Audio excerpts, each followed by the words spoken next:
But on that specific point, will any children in England who currently receive support at school lose it?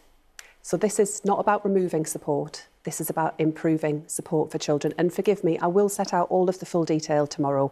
I'm not seeking to be difficult about this, but this is a complex area.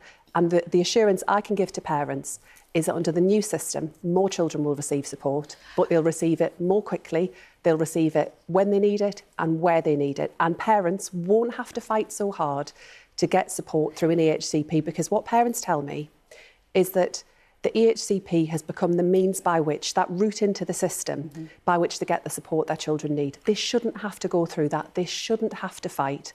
And the investment, further investment that I will announce tomorrow will make very clear to parents how it's going to be a much improved system with a focus on outcomes for children. And the EHCP, for people who aren't familiar with the jargon, is the legal document that parents sometimes have to fight more than a year for, that gives their kid a right to that extra support. But forgive me, I know that all the details won't come out till tomorrow, but on that really important principle, we just heard parents really worried about it.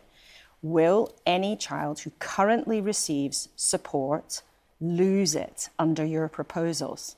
We are not going to be taking away effective support from children. And what I'll be setting out tomorrow is a decade-long, very careful transition from the system that we have, which everyone recognises isn't working. We've just heard it here. Support and effective support. But that's not the same as saying that no child who receives support won't lose it. No, children will be reviewed in terms of their needs assessed. That should be happening at the moment. We're meant to have a system where every year an EHCP is reviewed. That doesn't always happen, and where it doesn't always work well.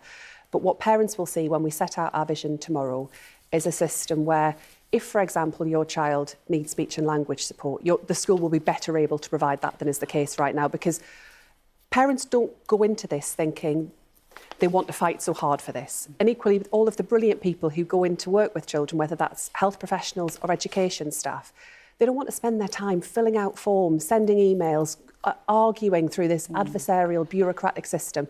We will transform it so that the support children need is there more quickly. And this will be about meeting needs. Children, we will, yes, as a careful and phased transition from one system into the next. But this is a decade-long shift. Now, some people might say, actually do this more quickly. But I think it's important we get that right. And I've heard loud and clear from parents both the role of EHCPs, the importance of there being routes to challenge decisions where decisions aren't right or where they feel their child's interests are not being met. But I do think we have to come back to this fundamental point, which is the current system that we have, which came about through the 2014 reforms of the then government, which were well-intentioned. They were designed to put in place a system of support for children that would work, has meant that if children are struggling and parents want to get help for their children or schools identify a need, the only way to get that is through the EHCP, and that's got to change.